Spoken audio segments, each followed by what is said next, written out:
Let's roll.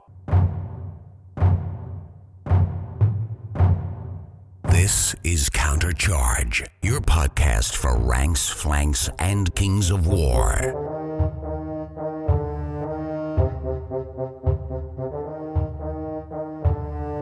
Join your hosts as they delve into the world of Panithor and bring you worldwide coverage of all things Kings of War.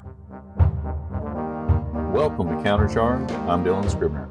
And I'm Rob Enough, and I'm back with my main sparring partner, I guess, for 4th edition, Dylan Scribner, to join us. And hopefully you've already listened to the episode that just came out about our first impressions after a couple games. Dylan, I was thinking about this after editing that, like, how much are my impressions going to change at like games 5, game 6? Because I've had a couple more games now since our first couple games, and they've already changed. Like I was telling you, I really went into it thinking regiments of Luggets was going to be the bee's knees, but I had a couple of games where I played a bunch of troops as a second line, and I'm like, they're throwaway in the sense of going to get killed on the return. Have you had any more thoughts about where you think your impressions are going to go as you get more games in? I haven't had a chance to get any more games in just yet, but I think everything's looking up. I've been using what information I have to play around with lists and stuff like that. I'm positive. Well, you're fortunate, as am I, that the army we're trying to play, that information's all been put out, right? So that helps, right? Because if I was playing, let's say, Rordia, like, okay, I wouldn't have a clue what to do. So the fact that we've already have the list at least, and we have most of the rules figured out. So let's get to the hobby, and I have to get your first impressions on the picture we saw this week of a beautiful, all-digital Mantic Salamander army with new units like Lancers and Commodons, and I saw Gekatoa with blowpipes, and I assume maybe one of the special characters is in there. I'm blown away, dude. It exceeded all my expectations. What are your thoughts? About the models, it's great. There was one specific one that I'm super excited for, and it's the regular-looking dudes. Are they ceremonial guard? I thought that's what they were, but then Clive said that's a new unit, and I don't know what that means. Yeah. I don't see anything in the list, right? I don't know what new unit he's talking about. They're super cool, though. They would make great ceremonial guard. I was looking at just like primes, but they will make good ceremonial guard. The little blow poppers in the back looked really cool. The Raptors looked cool. It all looked cool. They stayed with the same aesthetic for like their infantry, like the fire looking dudes. I don't really dig that aesthetic, like they're like bulky scales looking. I don't really know how to explain it, but one thing we should know is in that picture, and if you haven't seen it, it'll be a link. It'll be included in the show notes for this episode. They made the ceremonial guard, which I think that's what they are, had the same very ornamental armor. They almost look like baby tyrants, which I thought was cool. Mm-hmm. Very aesthetically. But you notice there's a lot of stuff not shown in that picture. Like the Rhinosaurs weren't there. So, and the Rhinosaurs are on the list, and they're already available digital. The place my head goes now is that's not the whole army. So they may have something else to show us that we haven't seen yet. Well, it's definitely not the whole army because we saw some of the heroes weren't shown. Our tackle's not in there, for example. Mm-hmm. They didn't show the fire elementals. The greater fire elemental, I don't think, was in there. The Rhino Cav's not in there. The Skylords weren't in there. So the $1 million question for me is, are they giving us basically the plastic salamanders, which could then take the resin bits they already have to make ceremonial guard unblooded Corsairs? Or are they going to just give us all whole models, which is fine too with me? I would think if they're taking the time to convert to STL, that they're going to update that infantry a little bit, and it's going to be all one. They're probably not going to do like conversion bits. They could. Well, they already have them, and so if somebody is someone that doesn't resin print, they'll still be able to buy the plastics like I did. That's and make true. ceremonial guard That's like true. that. But I see the point though, is if you're going to print a model, why not print the whole model? Why print it in pieces? For some reason, I don't know. I just little thought here that maybe we haven't seen the last of it. Maybe there's some other juicy little details that like are gonna, juicy. There's some additional juicy models that they haven't shown us yet. And I'm excited. And that new unit, I wonder if that means the list they sent to Tales from Warrior Hall isn't the final list that's going to be printed in the book. Potentially, yeah. Potentially that it could be. They read off, everything. There was no new units in the Salamander list from what they had. So I'm excited. Or he just meant that like a new set of models for that unit. Maybe they are primes. Do the primes have a spear option? No, it's only ceremonial guard, right? No, primes are supposed to be fire dudes. Those models looked just like what are they called? Archosaurs, a species that is not affected by the flames of Thorlak or whatever it is. Interesting theory there. So I don't know. It's got my hobby juices flowing, right? In the interim, I'm putting together some insert mobs because they're pretty fun. How's your hobby? Right now it is. We had a major temperature drop this weekend. So the only hobby I got to do was assembly. GW models, but I had 3 Salamander hunting packs, the new sculpts. And so that's going to be my 3 hunter regiments. You're so bougie. Yeah, that's going to be my 3 hunter regiments for now. There's definitely going to be some Mantic units in my Salamander army at some point. I don't know if it's just going to be like a boutique unit, like a monster or something here or there. That Commodon model, it looks pretty big, so I'm pretty excited about that. It's almost like a baby slasher. Yeah. So we've had about 2 months of 4th edition content coming out pretty steadily. And Dylan, you had the idea that maybe we should get together and just chat about how we are and how maybe some advice on how others can survive a new edition.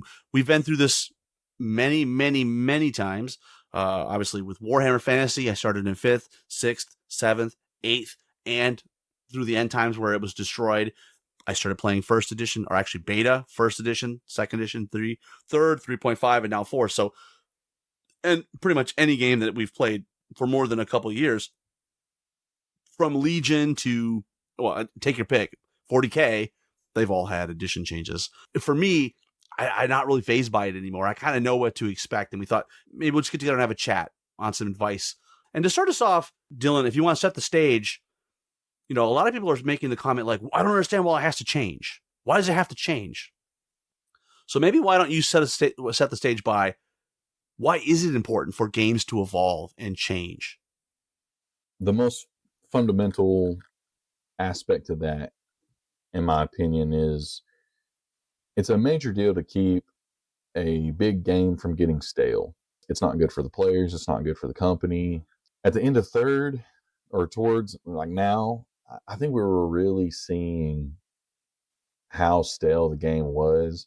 Of course, the announcement of 4th edition definitely added to that, but I think it expanded on an issue that was already growing. I probably couldn't see it while we were playing 3.5. Once I knew 4th was coming and I could look at 3.5 with a clean set of eyes, I'm ready. It was a little stale. I think for me, the puzzle was kind of solved. I did what I wanted to do with 3.5. I am ready to move on. So, yeah. 3rd edition effectively was a continuation of 2nd, in my opinion. I don't know anyone who would really argue with that. Not a lot of things changed, and that was the goal. That was the goal then.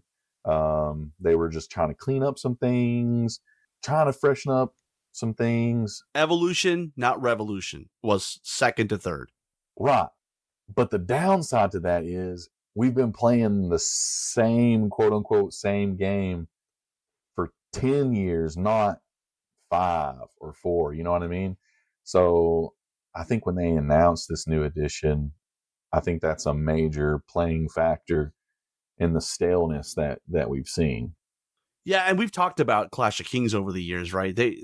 Those are a way to interject some movement, to move the meta needle maybe a little bit, or to inject some new lore or some new units or make some point adjustments. But, I think we both agree there's only so much it can do. Right. You're putting a new ornament on a Christmas tree that's been there for 10 years.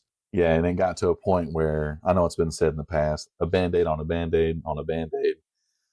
So, like it or not, it was time. It was time for something different. It was time for operations to move in a different direction, for a major shakeup. Pull the Band-Aid off. Or Band-Aids. Pull the Band-Aids off, right? Yeah. Exactly. As a show of good faith, I will mention, we're not getting on this podcast just to give Mantic a wraparound. You know what I mean? There are some things that I've seen that I don't like, and I know we talked about it a little bit on the Wild Charge was one of them that you Wild Charge. So that change to me is not Kings of War, but I'm also just a guy. I'm not on the RC or a game designer, so first impressions can change, right? Like, I mean, the reality is we've only played a few games, and true. 6 months from now, we're just like, oh, I don't mind the change to Wild Charge. That's true.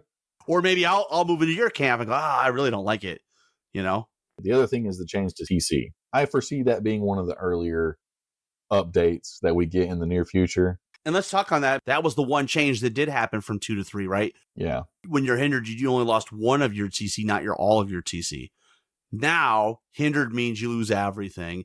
And most of the cavalry units got additional TC or purely TC. So there's a lot of units that are TC3. And for those, I think we've mentioned in the previous cast, Phalanx makes you hindered.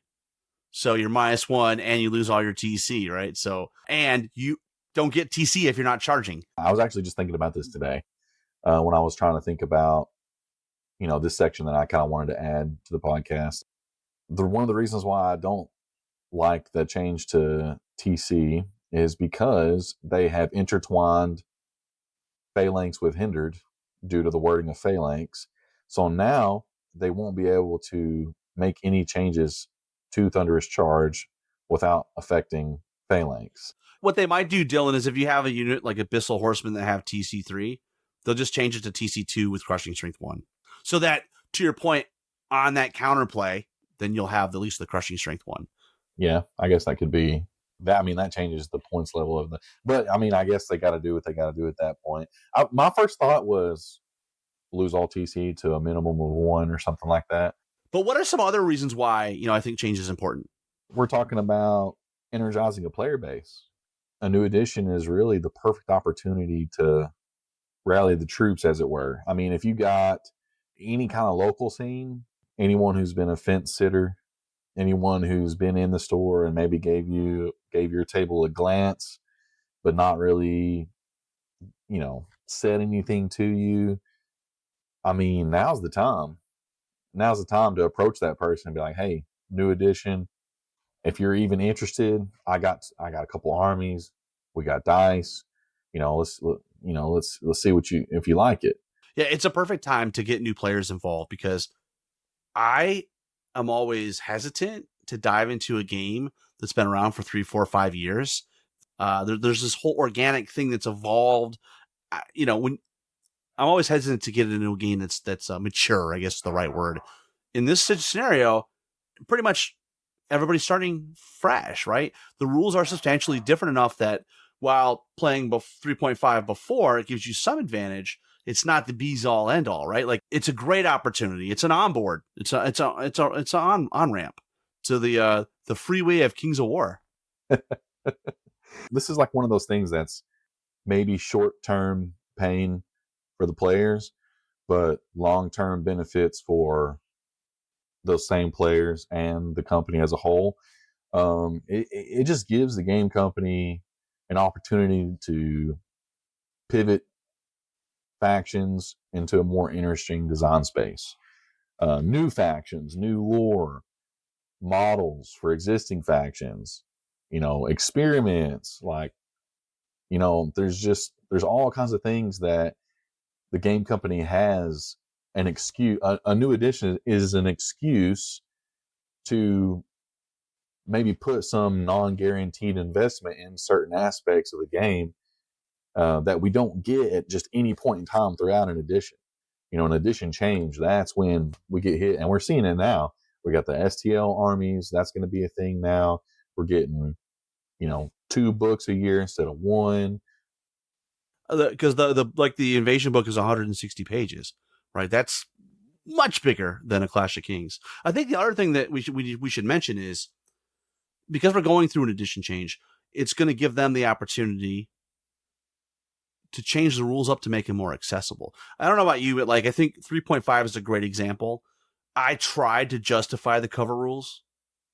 I was like, oh yeah, obscured, concealed, makes total sense. It gives like units that have lobbing or things that shoot straight on, like differentiates. It didn't matter. Like, we all still picked the units we wanted to pick based on their effectiveness on the table, not really in regards to the so this is an opportunity for them to streamline the rules to make it easier for new and old players alike to get involved. We've always said that this doesn't have to be played like a lifestyle game. This is not 40K or Magic, where you really have to you have to chase that dragon. You got to stay up on it because you'll fall behind.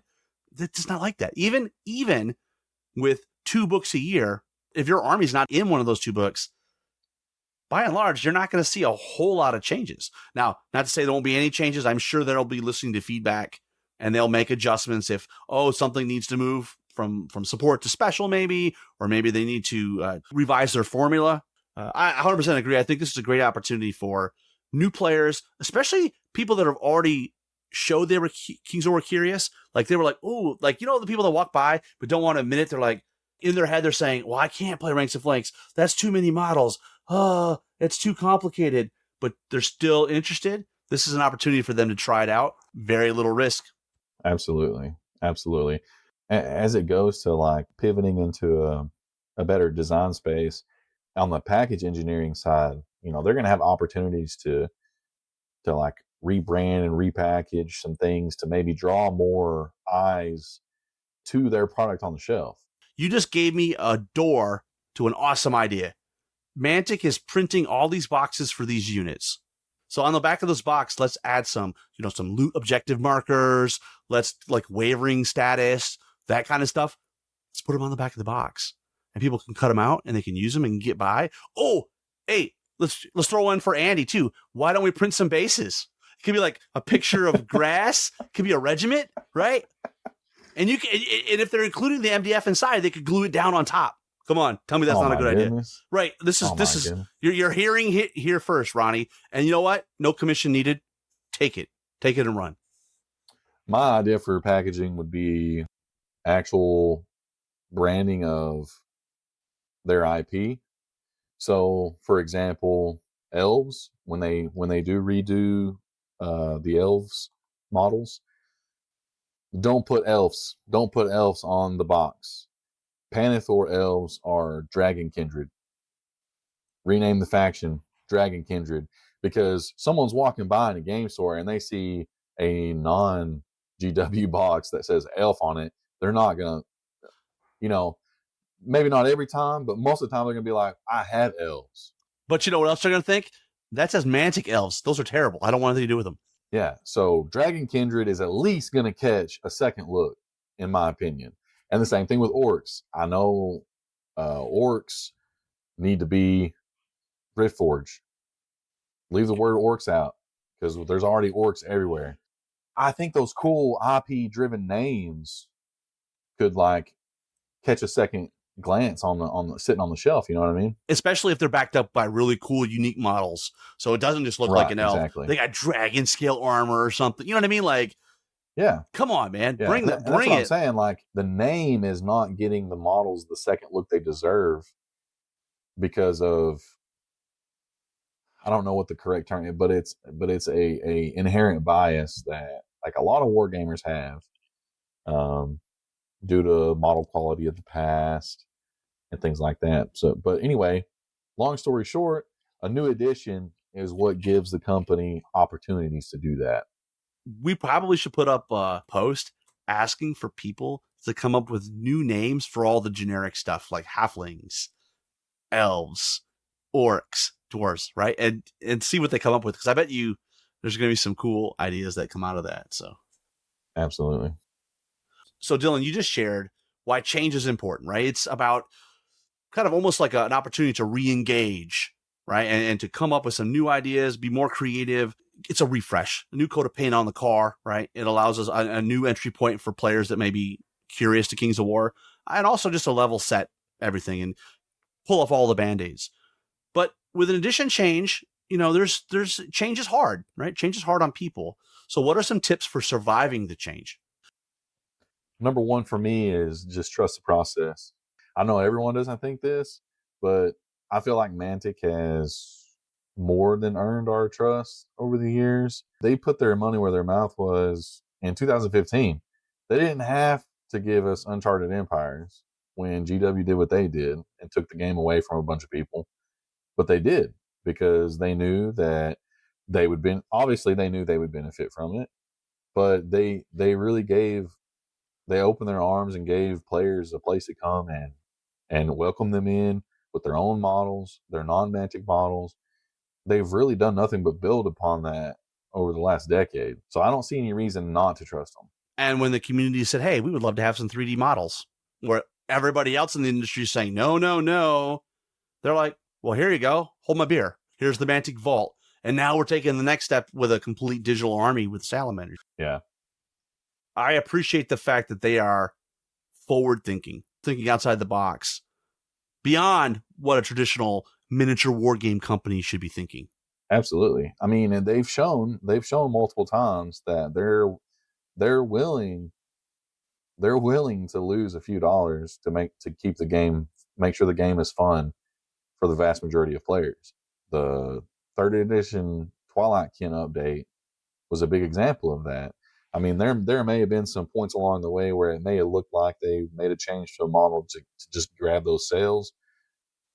But I think those were exceptions and not the rule, because what we saw with the Twilight Kin update was Twilight Kin came out and they were not fun to play against.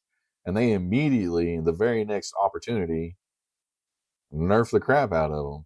And those models had just come out. Those models were less than 6 months old at that point.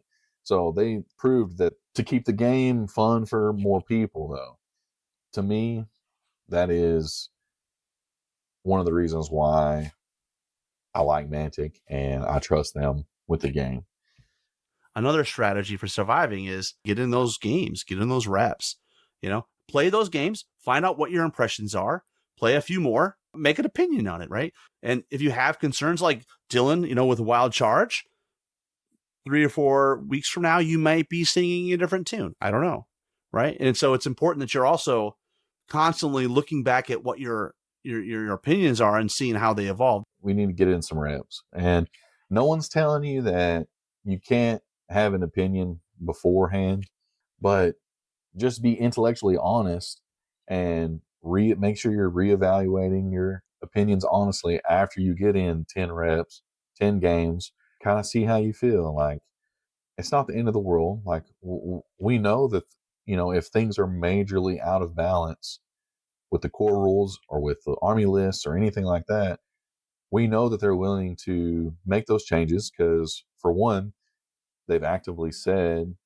that they're going to do that. We're moving to a digital rule book, so we don't have to wait on a yearly release. We don't even have to wait on the 6-month release. If something's crazy out of whack, they have the ability to fix it right then and there. They don't have to wait for a printed book to do that. So knowing that, just go into your games as honest as possible. Give it the best chance you can. If you really love the game of Kings of War, you're doing yourself a disservice if you're not allowing yourself to honestly reevaluate your negative opinions after the fact. Or positive, right? Or positive. Yeah, you might come on and say, oh, this is going to be the greatest thing ever. Maybe 10 games in, you're like, yeah, I really hate the way Hinder works. That's fine too. I think the point we're making here is be open-minded and be willing to change your opinion as you get more data, right? Because that's how rational people should work. I guess the third thing we should mention about surviving an edition change is, your default position should be to assume positive intent. Mantic has no reason to destroy the game. They're a business. They're here to make money. Yeah, like you were saying, they have zero reason to run their game. It's their flagship game. Outside, I know it's been said, I think it was Matt Gilbert, Halo kind of accidentally blew up, but besides Halo, Kings of War is their biggest game. I think that's what he said. So it would make no sense for them to intentionally run the game for anybody. That's not what they're trying to do. And like I touched on in the past, they've done a lot of things that they didn't have to do for us. I really think if we just kind of trust the process, assume positive intent, I really think fourth edition has the ability to flourish. And I'm really excited to see where it goes. Kings of War is their largest non-IP driven game. This has been an evergreen for them, right? This came out in beta in 2010. So we're 15 years, it's still going. You know, Halo certainly is going gangbusters right now, and they'll keep that license for as long as they can, but all IP games eventually go the way of the dodo, just like The Walking Dead, which went away and came back more recently. If you have an IP, you got to pay for that. It does cut into your profit margin, whereas Kings of War is their IP. It's really bad business to shoot your best product in the head. And to your point, you mentioned before, they've done so many things for the community, right? You mentioned Uncharted Empires, but you know, we didn't even mention like the figure agnosticism of the game, right? Like that is not built into the game per se. They don't say use any models you want, but they're not beating us up like other people. They're not beholding like, well, we're not going to give you prize support if you don't do these things, that you don't follow our rules. They're not doing any of that. They're allowing the community to police themselves, right?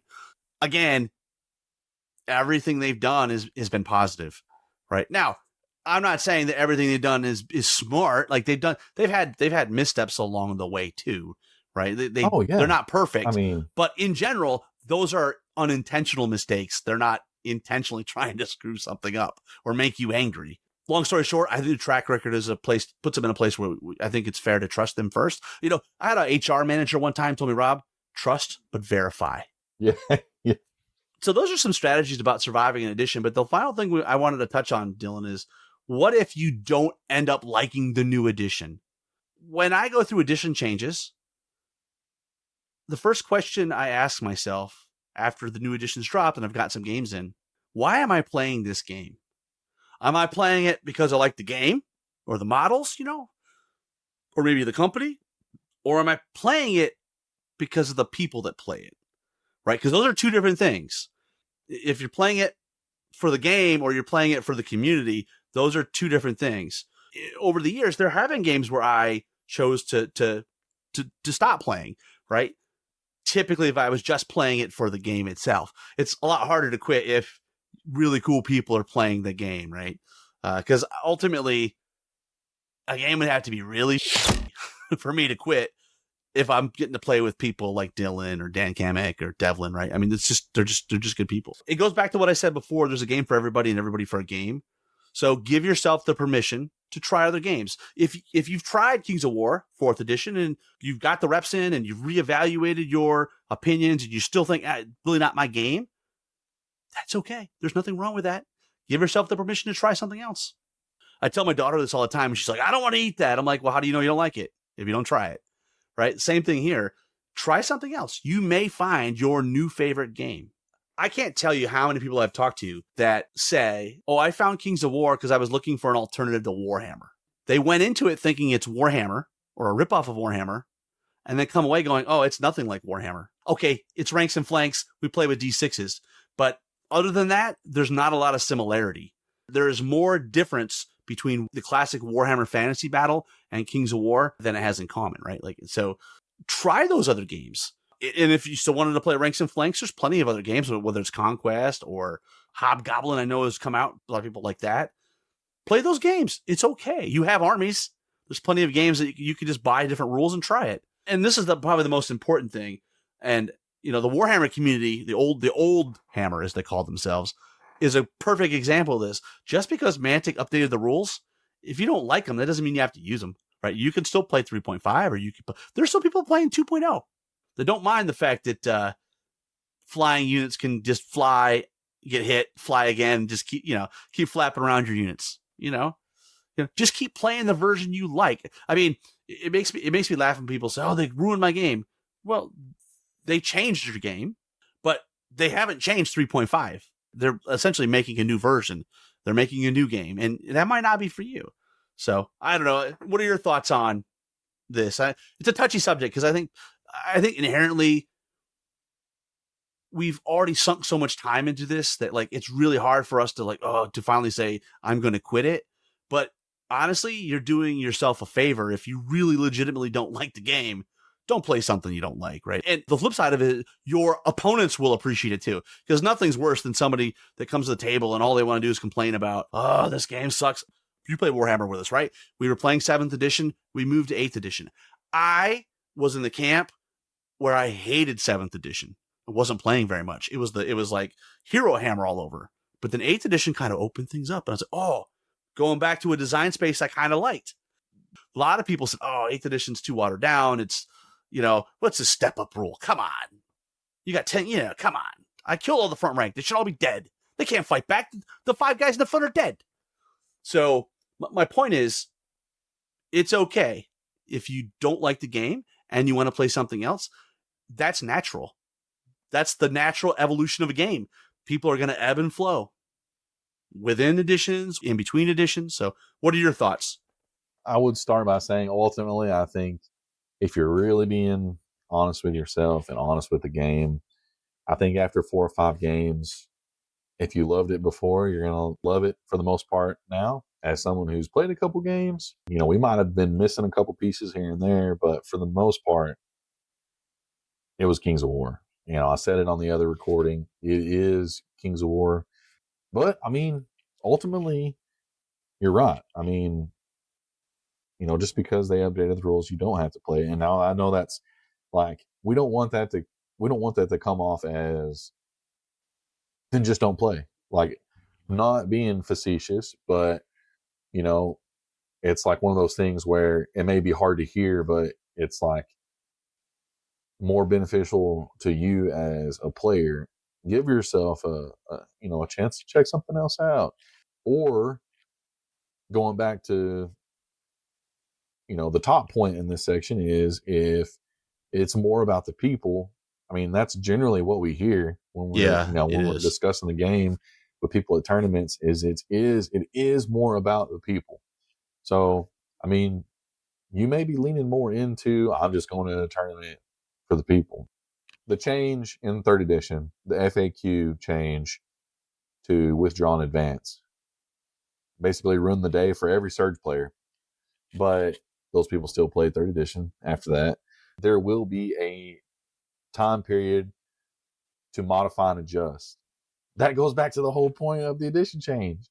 We should be looking at modifying and adjusting strategies, list building, play styles. Those things should excite us. It's a living rule set, and it will evolve with feedback. But I understand. I get it's not exciting for everyone, but I just personally feel like it should be exciting. I don't fully understand why it's not for some people. Well, I think it's a change thing, right? Like, so change is hard on people, and a lot of people just don't like change. And this is a lot of change, especially on the army side. You used to be able to take a certain army, and maybe you can't take as many of that unit, or maybe they're more expensive, right? There's a lot of change there. Now that you say that, I do understand. Because I had a similar feeling, when I was listening to the Salamander episode, that army review, I was just sitting there with bated breath, waiting for them to read the Fire Drake profile. But he's not there. What I felt like was the most unique unit in the army was left out. So, I do get that. But I just choose not to let that hold me back. Yeah, you're a glass half full kind of guy, and the answer is, well, now you get to go play with some Gekatoa, right? They're giving me a new opportunity to do something different. Yes, you're leaving some things you played with before behind, and who's to say they don't come back, right? I know there's a lot of lamenting about like Abyssal Guard aren't in the game. Well, Nagari do rally now, so maybe it didn't make much sense to have the Abyssal Guard from a mechanical standpoint. I don't know. Maybe they will come back, right? We've had the suggestion that maybe they'll come back at some point. I'm not saying any of this to downplay anybody's feelings or thoughts or opinions. Everybody's opinions are valid. Yeah, exactly. And at the end of the day, if it's not for you, please don't take what we're saying as you're wrong and you should keep playing Kings of War. I legitimately say that a lot because I mean it. There's a game for everybody and everybody for a game. The game has changed. And maybe it's no longer for you. Maybe it doesn't connect with you. I think that needs to be chiseled in stone somewhere. That is like, that's got to be up there with, Aristotle. That's got to be. Well, that's like one of those things where you say something and then you just repeat it enough. It's like 10 years later, you're still repeating the same thing. That's the wisest thing I've ever heard. My wife just tells me that I keep saying the same shit all the time. She's like, you already told me that story. Come on. When this goes live, Dylan, it'd be awesome for us to make a post and say, hey, how are you surviving the edition change? Because there's a lot of, grognards in our midst that have been through lots of different edition changes. And I guarantee you that we missed some stuff here. And so I would love to have other people add to this discussion. So we'll make a post when this goes up. For sure. Love it. Well, awesome. We're going to keep it a little shorter tonight because we had so many other episodes to edit. You will. So we still have the Epic Warpath episode has been recorded. That'll come up at some point. We have a great Lore Master library for Claws on the Plane with James Dunbar. Really awesome episode that'll be coming up soon. We have our year-end review coming up. I mean, geez, it's a banner time. Thanks for listening. And remember, keep countercharging. Thanks for listening. And we'll see you next time on Countercharge.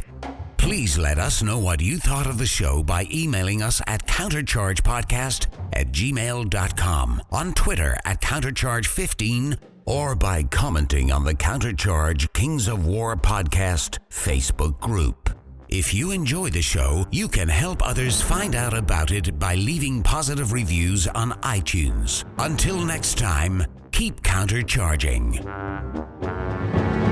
Music is a composition of Kevin MacLeod and is licensed under Creative Commons.